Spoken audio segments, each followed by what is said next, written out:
Syrian fighter jets on Monday strafed a rebel-held area near the Turkish border that is home to thousands of internally displaced refugees, in what appeared to be a warning shot as NATO prepares to deploy surface-to-air missiles along the frontier.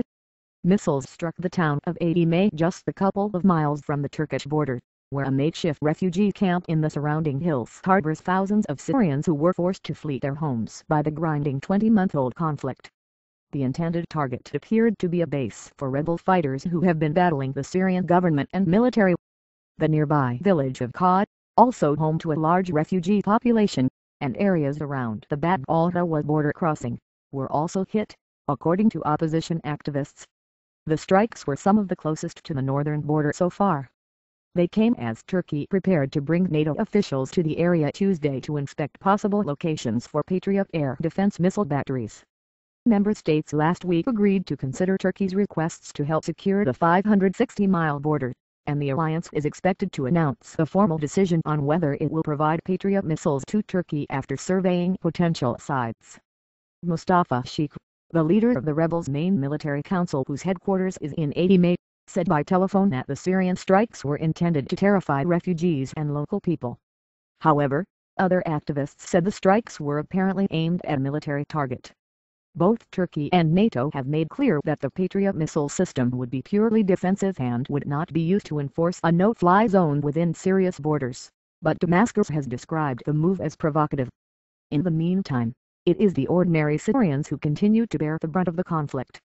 People are terrified, and many refugees are leaving the Adime area, but we doubt that Turkey will let many of them cross the border, said Mulam al-Jundi, a member of the opposition Syrian National Council based in the Turkish border town of Reyhanli. There are an estimated 2.5 million internally displaced refugees in Syria, who often live in squalid conditions, and human rights groups have urged Turkey to fully open its borders to those fleeing. A camp organizer at Adime said plans were being considered to split the population into several smaller border encampments, to enhance the refugees' safety. One local activist who declined to be named said the raid missed the main rebel base but caused some damage to a supply depot. Another said 3 rockets hit farmland, while 2 others hit buildings near the base. The Associated Press said several people were killed and wounded in the air strikes. No details about the casualties were immediately available. At Bab al-Rawad, fighters milled about alongside refugees after the bombing, loading vehicles with food, bedding and other supplies. Turkish officials and soldiers, who refused to be photographed, worked alongside them.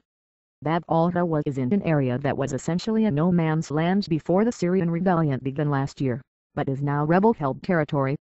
Syria's rebels have been gaining momentum with a series of significant strategic wins in recent days. After several days of fighting, they seized control Monday of the hydroelectric Tishr Dam on the Euphrates River in the northern part of the country. Rami Abdulrahman, the pseudonym for the director of the Britain-based Syrian Observatory for Human Rights, described the capture of the dam, which supplies several areas of the country with electricity, as a major blow to the Syrian government. The rebel-free Syrian army said it also has taken control of the Marj al-Sultan air base, just outside Damascus, though there were conflicting reports as to whether it remained under rebel control Monday. Activists said that at least 8 children were killed when cluster bombs hit a school in the nearby village of Dar al-Asafar, as the Syrian military tried to regain its grip on the area. Those reports could not be independently confirmed.